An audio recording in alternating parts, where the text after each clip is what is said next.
Everyone welcome back to my YouTube channel.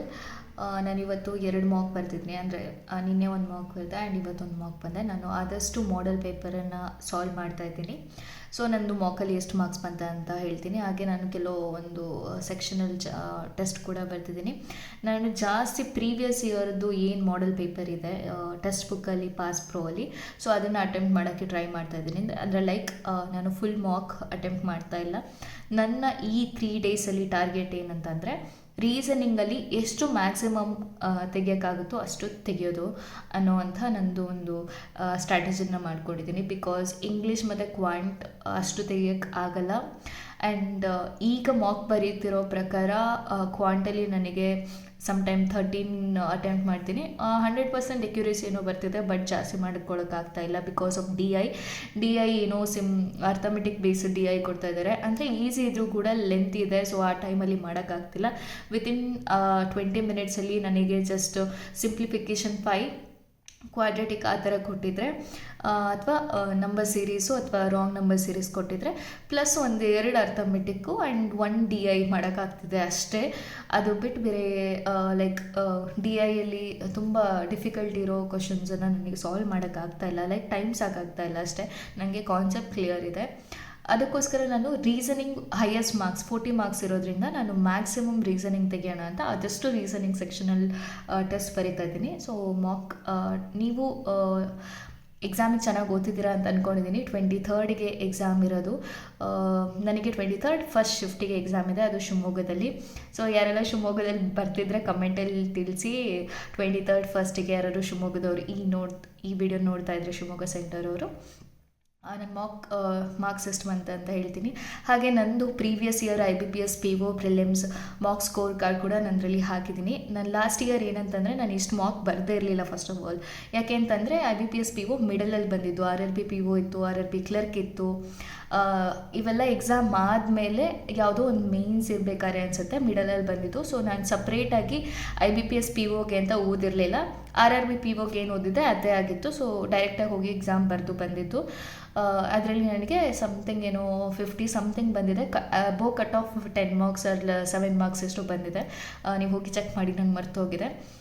ಇದರಲ್ಲಿ ಈಗ ಬರೀತಿರುವಂತಹ mock test score card ಏನಿದೆ ಅದು ತುಂಬ ಅಂದರೆ ತುಂಬ ಲೋ ಇದೆ. ಹಾಗಂತ ನೀವು ಯಾರು ಡಿಮೋಟಿವೇಟ್ ಆಗೋಕ್ಕೆ ಹೋಗಬೇಡಿ. ಯಾಕೆ ಅಂದರೆ ಎಕ್ಸಾಮ್ ಹಾಲಲ್ಲಿ ಯಾವ ಟೈಪ್ ಆಫ್ ಕ್ವಶನ್ ಕೊಡ್ತಾರೆ ಅಂತ ನಿಮಗೆ ಐಡಿಯಾ ಇರಲ್ಲ. ಜಸ್ಟ್ ನಾವಿಲ್ಲಿ ಪ್ರಾಕ್ಟೀಸ್ ಮಾಡ್ತಾ ಹೋಗ್ತೀವಿ ಪ್ರೀವಿಯಸ್ ಇಯರ್ ಕ್ವಶನ್ ಬೇಸ್ ಮೇಲೆ. ಅಲ್ಲಿ ಏನು ಬೇಕಾದ್ರೂ ಆಗ್ಬೋದು. ನಿಮಗೆ ನಾರ್ಮಲೈಸೇಷನಲ್ಲಿ ಒಂದು 5 ಮಾರ್ಕ್ಸ್ ಬಂದು ನೀವು ಎಕ್ಸಾಮ್ ಕ್ಲಿಯರ್ ಮಾಡ್ಬೋದು, ಉಲ್ಟನೂ ಆಗ್ಬೋದು, ಹೇಳಕ್ಕೆ ಬರಲ್ಲ. ಸೊ ಈಗ ಮಾಕಲ್ಲಿ ನಿಮಗೆ ಕಮ್ಮಿ ಬರ್ತಿದೆ, 30% 50% ಬರ್ತಿದೆ ಅಂತೇಳಿ ಟೆನ್ಷನ್ ಮಾಡಿಕೊಂಡು ಮಾಕ್ ಬರೆಯೋದೆ ಪ್ರಾಕ್ಟೀಸ್ ಮಾಡೋದೆ ಹೋಗಬೇಡಿ. ಆದಷ್ಟು ಪ್ರಾಕ್ಟೀಸ್ ಮಾಡಿ ನೀವು ಹೋಗಿ. ಸೊ ಈಗ ನಾನು ಬರೆದಿದ್ದು IBPS PO prelims full test 18. ಇದರಲ್ಲಿ ಇಂಗ್ಲೀಷಲ್ಲಿ 14 ಬಂದಿದೆ ಆ್ಯಂಡ್ 6 ಇನ್ಕರೆಕ್ಟ್. ಟೋಟಲ್ 20 ಅಟೆಂಪ್ಟ್ ಮಾಡಿದ್ದೆ, 70% ಎಕ್ಯುರೇಸಿ ಬಂದಿದೆ. ನಂಗೆ ಇಂಗ್ಲೀಷಲ್ಲಿ ಮ್ಯಾಕ್ಸಿಮಮ್ ಅಂದರೆ 86-85% ಬರುತ್ತೆ ಎಕ್ಯುರೇಸಿ. ಸೊ ಅಷ್ಟು ಬರೆದ್ರೆ ಸಾಕು. 16-17 ನನ್ನ ಈ ಸತಿ ಎಕ್ಸ್ಪೆಕ್ಟೆಡ್. ಅಂದರೆ ನಾನು 20 ಅಟೆಂಪ್ಟ್ ಮಾಡ್ತೀನಿ, ಅದರಲ್ಲಿ ಒಂದು 16-15 ಬರುತ್ತೆ ಅಂತ ಅಂದ್ಕೊಂಡಿದ್ದೀನಿ.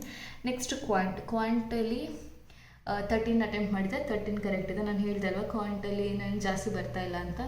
ನೆಕ್ಸ್ಟ್ ಬಂದು ರೀಸನಿಂಗಲ್ಲಿ 16 ಅಟೆಂಪ್ಟ್ ಮಾಡಿದ್ದೆ, 1 ರಾಂಗ್ ಆಗಿದೆ. ಇದರಲ್ಲಿ ಯಾಕೆಂದರೆ ನಾನು ಒಂದು ಪಝಲಲ್ಲಿ ಫುಲ್ ಸ್ಟಕ್ ಆಗಿಬಿಟ್ಟೆ. ಸೊ ಟೈಮ್ ಹೋಗಿದೆ ಗೊತ್ತಾಗಲ್ಲ, ಇಲ್ಲ ಅದು ಮಾಡೋಣ ಅನ್ನೋ ಒಂದು ಇತ್ತು, ಹಾಗಾಗಿ ಟೈಮ್ ಹೋಯಿತು. ಸೊ ಇನ್ನೊಂದು 20 ಮಾರ್ಕ್ಸ್ ಯಾರು ತೆಗಿಬೋದಿತ್ತು ಅಂತ ಅಂದ್ಕೊಂಡಿದ್ದೆ, ಬಟ್ ಆಗಲಿಲ್ಲ. ಸೊ ರೀಸನಿಂಗ್ ನಾನು ಚೆನ್ನಾಗಿ ಮಾಡಬೇಕು, ಅಟ್ಲೀಸ್ಟ್ ಒಂದು 30 ರೀಚ್ ಆಗೋ ಥರ ಮಾಡಬೇಕು ಅಂತ ಅಂದ್ಕೊಂಡಿದ್ದೀನಿ 3 ಡೇಸಲ್ಲಿ. So 36.74% accuracy, 49 attempt, 36.25 marks. ಈಗ ತೋರಿಸ್ತಾ ಇಲ್ಲ, ಅದು IBPS PO prelims full test 18. ನಿನ್ನೆ ಬರೆದಿರೋದು 17. ಅದರಲ್ಲೂ ಇನ್ನು ಹೈಯೆಸ್ಟ್ ಮಾರ್ಕ್ಸ್ ಜಾಸ್ತಿ ಮಾರ್ಕ್ಸ್ ಬಂದಿಲ್ಲ, 33.63. ಇದರಲ್ಲಿ 45.49 ಬಂದಿದೆ. ನೆಕ್ಸ್ಟು ಈ previous year memory based exam ಬರ್ತಿದೆ, ಅದರಲ್ಲಿ 49.5 ಇದು ಮೇ ಬಿ ಹಾಕಿದ್ದೆ. ಸೊ ಇನ್ನೂ ಸುಮಾರು ಶಿಫ್ಟಿನ ಪೇಪರ್ಸ್ ಇದೆ. ನಾನು ಅದನ್ನು ಅಟೆಂಪ್ಟ್ ಮಾಡೋಕ್ಕೆ ಹೋಗ್ತಿಲ್ಲ, ತುಂಬ ಟೈಮ್ ಇರೋದ್ರಿಂದ. ನಾನು ಏನು ಮಾಡಿದ್ದೀನಿ ಅಂದರೆ ಅದನ್ನೆಲ್ಲ ಸಬ್ಮಿಟ್ ಕೊಟ್ಟು ಅದರಲ್ಲಿರುವಂಥ ರೀಸನಿಂಗ್ಸ್ ಮತ್ತು ಕ್ವಾಂಟ್ ನಾನು ಯಾವುದೆಲ್ಲ ಅಟೆಂಪ್ಟ್ ಮಾಡಬೇಕು ಅಂತ ಸೆಟ್ ಮಾಡ್ಕೊಂಡಿದ್ದೀನಿ, ಅದನ್ನು ಈಗ ಸಾಲ್ವ್ ಮಾಡಬೇಕು ಅಂತ ಅಂದ್ಕೊಂಡಿದ್ದೀನಿ. ಅದರಲ್ಲಿ ಆಲ್ರೆಡಿ 3 ಪೇಪರ್ಸ್ ಮುಗಿದಿದೆ ಮಾಡೆಲ್ ಪೇಪರ್. ಲಾಸ್ಟ್ ಇಯರ್ದು ಐ ಥಿಂಕ್ 8 ಶಿಫ್ಟ್ ಇದೆ ಅಂತ ಅನಿಸುತ್ತೆ. 2 ಡೇಸ್ ಆಗಿದ್ದು 19 ಮತ್ತು 20 ಅನಿಸುತ್ತೆ. ಅದರಲ್ಲಿ 1 ಡೇಗೆ 4 ಶಿಫ್ಟ್ ಇದೆ. ಸೊ ಟೋಟಲ್ 8 ಶಿಫ್ಟ್ ಇದೆ.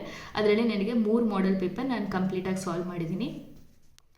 ನೆಕ್ಸ್ಟು ಇದೆ ಮೆಮೊರಿ ಬೇಸ್ಡ್ ಪೇಪರಲ್ಲಿ ನಾನು ಒಂದು ಸೆಕ್ಷನಲ್ ಟೆಸ್ಟ್ ಬರುತ್ತೆ, ಅದರ ರೀಸನಿಂಗ್, ಅದರಲ್ಲಿ ಎಷ್ಟು ಮಾರ್ಕ್ಸ್ ಬಂದಿದೆ ಅಂತ ತೋರಿಸ್ತೀನಿ.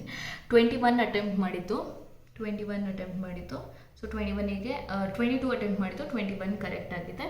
ಸೊ ಇದು ಸೆಕ್ಷನಲ್ ಟೆಸ್ಟು. ನಾನಿನ್ನೂ ಆದಷ್ಟು ಸೆಕ್ಷನಲ್ ಟೆಸ್ಟ್ ಬರೆಯೋಣ ಅಂತ ಅಂದ್ಕೊಂಡಿದ್ದೀನಿ ರೀಸನಿಂಗಿಂದು. ಅಂದರೆ ಕ್ವಾಂಟ್ ಜಾಸ್ತಿ ಬರೆಯೋಕ್ಕೆ ಹೋಗಲ್ಲ. ಮಾಡೆಲ್ ಪೇಪರಲ್ಲಿ ಏನಿದೆ ಅದಷ್ಟೇ ಕ್ವಾಂಟ್ ಸಾಲ್ವ್ ಮಾಡ್ತೀನಿ. ಇಂಗ್ಲೀಷ್ ಅಷ್ಟೇ ಜಸ್ಟ್ ಗ್ರಾಮರನ್ನು ಹಾಗೆ ಬ್ರಷ್ ಅಪ್ ಮಾಡ್ಕೊಳ್ತೀನಿ. ಅದರಲ್ಲೂ ಈ ಮಾಡೆಲ್ ಪೇಪರಲ್ಲಿ ಏನು ಗ್ರಾಮರ್ ಕೊಟ್ಟಿರ್ತಾರಲ್ವ, ಸೊ ಅದ್ರ ಬೇಸ್ಡ್ ಈ 3 ಡೇಸ್ ಇರೋದ್ರಿಂದ ಅದನ್ನು ಮಾತ್ರ ಕವರ್ ಮಾಡ್ತಾ ಹೋಗ್ತೀನಿ. So this is all about my today's preparation. Thanks for watching and don't forget to subscribe my channel.